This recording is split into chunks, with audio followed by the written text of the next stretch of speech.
매출 1000만 원이 나오는 이 구간을 제가 우리가 잭팟을 터트릴 수 있는 구간이다. 내가 무엇을 해야 될지 모르시는 분들은 없기 때문이에요.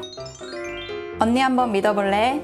돈벌리님들 안녕하세요. 밸류 크리에이터 연미솔입니다. 그런 고민들 많이 해보지 않으셨나요? 잘하는 일을 해야 될까? 할 수 있는 일을 해야 될까? 내가 좋아하는 걸 팔아야 할까? 돈이 되는 걸 팔아야 할까? 아마 이 사이에서 어떤 걸 선택해야 될지에 대한 고민을 많이 하실 것 같은데요. 그래서 오늘 저와 함께 영상을 끝까지 보시면서 그 해답을 찾아가는 시간이 되셨으면 좋겠습니다. 막간 광고 하나 하도록 하겠습니다. 유통사업이야말로 그냥 누구나 할 수 있고, 그리고 인스타마켓 같은 경우는 무자본으로 부업으로 그리고 주업으로도 충분히 수익화 시스템을 만들 수 있는 정말 좋은 플랫폼이거든요. 제가 그렇게 했고요. 제 강의가 지금 클래스 101에 이미 런칭이 되어 있습니다. 첫날 이미 1, 2차 얼리버드가 다 매진이 되었어요. 그런데 그 돈 많은 언니 구독자님들은요, 별도의 할인 코드가 나가고 있어요. 1차 얼리버드가보다 훨씬 더 저렴한 최저가로 수강이 가능해요. 커리큘럼도 제가 진짜 촘촘하게 잘 짰거든요. 10만 원대로 수강하실 수 있어요. 3년간요. 네. 먼저 제 이야기를 조금 해보려고 해요. 저는 20대 중반에 제가 언니가 운영하는 학원의 수학 강사로 일을 시작하게 되었습니다. 그래서 그때 당시에 제가 수포자 아이들 담당이었어요. 저는. 그래서 수학 점수가 10점, 20점. 네. 그러니까 그 아이들이 수학에 대한 거부감이 되게 컸어요.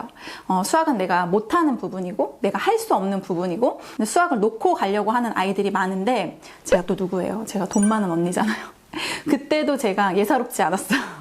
그래서 제가 그 아이들을 한 명 한 명 붙잡고 수학을 가르치기 시작했어요. 근데 정말 신기하게 한 학기 만에 중간고사가 끝나고 저를 만났던 아이들이 기말고사 때부터 이제 성적이 오르기 시작하는 거예요. 가장 중요한 게 뭐냐면 사칙 연산이 되면, 사칙 연산이 아주 능숙하게 자유롭게 되는 아이들은 중학교 수학부터도 다 잡을 수 있거든요. 그래서 저는 만약에 제가 돈 많은 언니로 뭔가 자리를 못 잡고, 아니면은 제가 라이크 소리 나중에 돈이 안 된다 그러면, 저는 사실은 동네에다가 수학 공부방 차려서 먹고 살 자신도 있거든요. 그때 당시에도 어머님들이 너는 수학 때문이라도 그 학원 그만 못 둔다, 이렇게 될 정도로 제가 수학을 잘 가르쳤어요. 비법이 뭔지 궁금하시죠? 아무튼 근데 내가 수학 성적을 올릴 수 있구나, 그다음에 내 수학 성적이 이렇게나 올라갔구나 라는 거를 경험하면서 어떻게 되냐면 수학을 점점 좋아하게 됩니다. 왜냐? 내가 못하는 부분이라고, 내가 놓아버렸던 영역이 내가 노력하니까 이만큼 되네? 그다음에 내가 조금 더 공부하니까 내가 수학 성적을 90점도 맞을 수 있네? 100점도 맞을 수 있네? 라고 본인들이 그거를 잘 하게 되면서 나중에는 선생님 저 수학이 너무 재밌어요. 저 이거 그동안 왜 이렇게 수학을 안 했던 걸까요? 선생님 만나고 수학 너무 재밌고 저 수학이 제일 좋아요. 이렇게 하는 아이들을 정말 많이 보았습니다. 다시 원론으로 돌아가서 우리가 좋아하는 것이 시장성에 부합하는 경우, 그리고 내가 좋아하는 것으로 어떤 성공의 목적을 달성할 수 있는 그 퍼센테이지는 아주 희박합니다. 그래서 제가 강조드리고 싶은 이야기는 뭐냐면, 내가 할 수 있는 것으로 성과를 내면 그 일이 결론적으로 좋아하는 일이 되는 순서가 저는 맞다라고 생각합니다. 어떤 분들은 좋아하는 일로 행복하게 돈을 버세요, 좋아하는 일로 내가 도전하고 그것들을 꾸준히 했을 때 성공할 수 있어요 라고 말을 하지만, 막상 내가 좋아하는 어떤 분야의 것이 시장성이 없다면 오랜 어떤 지칠 수밖에 없는 싸움이 될 수도 있습니다. 할 수 있는 것으로 어떤 성과를 내는 게 중요한 게 뭐냐면요, 돈벌리님들, 우리가 온라인 사업을 한다고 했을 때, 아니면 오프라인 사업도 마찬가지예요. 어느 구간이 제일 힘드냐면요, 0에서부터 시작해서 내가 매출 1000만 원을 찍는 구간까지가 사실은 가장 어렵습니다. 그래서 저는 요 1000만 원, 매출 1000만 원이 나오는 이 구간을 제가 우리가 잭팟을 터트릴 수 있는 구간이다 라고 해서 저는 이제 잭팟 구간이라고 부르는데요. 제가 전에 김승호 회장님의 어떤 영상을 봤더니 김승호 회장님도 동일한 이야기를 하시더라고요. 0에서부터 시작해서 100억까지 번다고 하면 0원에서부터 1억까지 벌 수 있는 힘이 만약에 100만큼이라고 한다면 1억에서 2억까지 벌 수 있는 구간은 100만큼이 아니라 그거보다 훨씬 더 시간이 줄고, 3억에서 10억까지 버는 구간은 훨씬 더 줄어든다고 얘기를 하더라고요. 내가 할 수 있고 그 다음에 그것으로 성과를 낼 수 있는 일로 우선은 이 처음 잭팟을 터트리는 게 중요합니다. 내가 이 임계점을 넘는 기회가 생기면 그 다음부터는 오히려 내가 좋아하는 일로도 돈을 벌 수 있는 그 시야의 확장성이 더 커지게 됩니다. 제가 라이크솔로 연매출 5억 원 달성하고 그 경험을 바탕으로 제가 사업을 막 가지를 치면서 뻗어나가고 있잖아요. 혼자서 1인 기업으로 사업을 운영하면서 0원에서 연매출 5억까지의 잭팟 구간을 저는 넘어본 경험이 있기 때문에 그동안 내가 어떤 점이 힘들었고 그래서 내가 어떻게 하면 더 빨리 갈 수 있고 사람들이 원하는 부분은 무엇이고 그 다음에 사람들이 싫어하는 부분은 무엇인지에 대한 경험치가 충분히 쌓였기 때문이에요. 이런 질문도 그럼 같이 할 수 있겠죠. 그럼 우리가 물건을 만약에 판다고 했을 때 내가 좋아하는 물건과 그리고 내가 팔 수 있는 물건 중 시장성이 있는 물건 중에서 어떤 거를 해야 할까요? 라고 물어보실 텐데 이 부분에 대한 고민은 제가 정말 오랫동안 했던 것입니다. 저랑 이제 1대1 컨설팅 하셨던 분들이랑 같이 소싱과 관련된 부분도 진행을 하고 있는데요. 이제 대표님들이 하는 공통적인 고민이 그거인 거예요. 원하는 걸 팔아야 되나요? 아니면은 돈이 되는 걸 팔아야 되나요? 라고 물어보시는데요. 내가 좋아하고 내가 잘할 수 있는 것이 시장성이 없어서 거기에 대한 성과가 없으면 우선적으로 그 일을 지속할 수 있는 에너지와 힘을 가장 먼저 잃게 됩니다. 내가 할 수 있는 게 아니구나 라고 계속 부정적인 것으로 에너지를 쏟게 됩니다. 며칠 전에 제가 줌으로 모임을 했는데 그 대표님도 동일한 이야기를 하셨어요. 아마 이 영상 보고 계실지도 모르겠는데 커튼을 팔고 계시대요. 근데 그 커튼은 자기가 원래 팔고자 했던 품목도 아니고 그냥 어쩌다 보니 커튼을 팔게 됐고 너무 좋은 가격에 커튼을 공수할 수 있어서 그거를 시작했다고 말씀하시는 거죠. 그러면서 이거를 아이템을 바꿔야 할지 지금처럼 그냥 판매가 되니까 그 커튼은 이제 올려놨더니 판매가 계속 되긴 한데요. 그래서 그거를 그냥 둬야 될지 고민이라고 하시더라고요. 그래서 제가 드린 답변은 뭐였냐면 대표님 만약에 커튼이 하루에 100장씩 팔려도 대표님이 그 일이 재미가 없을까요? 그 일이 대표님이 관심 있는 품목이 아닐까요? 라고 제가 역으로 이렇게 여쭤본 적이 있었어요. 내가 물론 재미를 가지고 시작한 일이 아니지만 그것들이 한 달에 나한테 뭐 월 몇천만 원의 매출을 가져다 준다면 어떻게 그 일이 재미없는 일이 될 수가 있겠어요.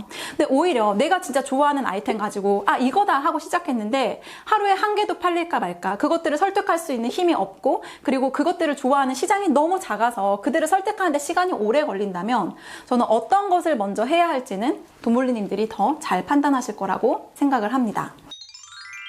좋아하는 일 했다가 우리가 사실은 실패한 경험들이 너무 많잖아요. 저는 진짜 많았어요. 저는 아나운서 일이 너무 좋아서 그걸 하고 싶었는데 거기서도 실패했고요. 강사 일이 너무 좋아서 그것도 하고 싶었는데 거기서도 실패했어요. 그런데 지금은 전혀 내가 생각하지도 않았던 라이크솔이라는 온라인몰을 시작했고 그 하나의 임계점을 넘고 나니 지금처럼 제가 카메라 앞에서 내가 원하던 것들처럼 누군가 대중을 향해 이야기를 하고 그리고 내가 메시지를 전달하는 강사의 역할까지 할 수 있는 시야와 내가 선택할 수 있는 일의 폭들이 훨씬 넓어졌다는 거죠. 사실은 이게 가장 핵심이에요. 우리가 인생의 경험을 이렇게 딱 했을 때 내가 인생 사이사이마다의 그 임계점을 넘어가면서 그 한 번의 시야가 더 넓어지고 그 다음에 또 임계점을 넘어가면서 그 다음 단계의 시야가 넓어지면서 내가 지속적으로 무언가를 할 수 있도록 세팅이 되는 게 훨씬 중요합니다. 저한테 고민 상담하시는 분들 중에서 이런 얘기도 되게 많이 하세요. 대표님 저 뭐부터 시작해야 할지 모르겠어요. 게임에 대해서 잘 모르지만 한번 이렇게 예시를 드려볼게요. 전쟁터에 나가서 싸우는 뭐 그런 게임이라고 해볼게요. 그래서 나라는 캐릭터가 하나 있어요. 근데 내가 가지고 있는 무기가 진짜 많은 거예요. 총도 가지고 있고 창도 가지고 있고 그 다음에 활도 가지고 있고 칼 뭐 다 가지고 있어요. 그러면 한번 덤벼볼만 하지 않겠어요? 뭐가 됐든 우선 내가 할 수 있는 것보다 한번 던져보자. 그래서 내가 저 상대를 죽일 수 있는지 없는지 한번 도전해보자라는 것들이 생기잖아요.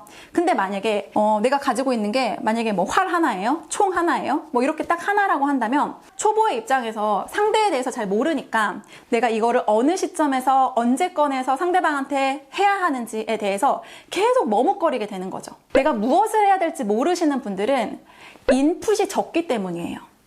인풋이 많은 분들은 내가 머릿속에 가지고 있는 것들, 내가 선택할 수 있는 것들이 많은 분들은 내가 뭐부터 시작해야 될지를 일목요연하게 정리하실 수가 있어야 돼요. 하고 싶은 건 있지만 정작 거기에 대해서 깊게 공부하지 않고 거기에 대해서 알려고 하지 않는 분들이 대다수예요. 그러니까 내가 무엇을 꺼내 써야 되는지, 언제 꺼내 써야 되는지, 그 다음에 뭐부터 시작해야 되는지가 정리가 안 되는 거죠. 제가 추천드리는 가장 핵심은 항상 말씀드리지만 내가 무언가를 해보고 싶다라고 한다면 그것과 관련된 책을 최소 10권은 읽어보시길 저는 추천드립니다. 제 안에 있는 인풋들이 되게 저 스스로도 빠르게 고갈되는 것을 느끼는 시점들이 되게 많이 와요. 그러면 저는 그때 무엇을 하냐면 무조건 서점으로 달려갑니다. 책을 처음부터 끝까지 다 읽으려고 하면 사실은 부담이잖아요. 그래서 제가 요즘에 하는 방법은 뭐냐면 그 목차를 보고 내가 먼저 읽어야 될 것들을 정리를 합니다. 목차를 보고 이거 먼저 읽어보자. 항상 말씀드리지만 성공한 사람들은 별거 없어요. 그냥 성공할 때까지 하는 거예요. 저 6년째 라이크솔 하고 있는 거거든요, 대표님. 이미 뭐 온라인 사업 해보신 분들은 3개월 해보고, 그 다음에 6개월 해보고, 1년도 채 안 해보고서는 그만두고, 저한테는 이게 안 맞는 것 같아요. 스스 해봤다가 안 되면 인스타로 가고, 인스타 해보고 안 되면 쿠팡 가고, 쿠팡 해보고 안 되면 쇼피로 가고, 쇼피 해보고 안 되면 라자다로 가고, 이러시는 분들이 너무 많아요. 내가 오래 할 수 있는 것. 그리고 시장성이 있는 것, 그리고 내가 성과를 낼 수 있는 것 위주로 먼저 고민해 보시고 그것들을 꾸준하게 그냥 내가 잭팟을 터뜨릴 수 있는 그 지점까지 그냥 묵묵하게 가셔야 합니다. 그 어떤 분이 그 쿠팡에서 성인용품 그 몰을 만드셨는데 그게 그렇게 잘 된다고 하더라고요. 제가 약간 유교걸이거든요. 그래서 저한테는 그 부분이 되게 어떤 미지의 영역인 거예요. 근데 그렇다고 제가 그게 돈이 된다고 제가 그거를 선택을 해가지고 할 수 있지도 않아요. 그러니까 제가 말씀드리고 싶은 거 뭐냐면 내가 상식적으로 수용할 수 있는 범위의 아이템들 안에서 우리가 고민을 한다는 거죠. 그러면 그 안에서 우리가 내가 이걸 잘하는 건가 아니면 이걸 못하는 건가를 고민할 이유가 전혀 없다는 거예요.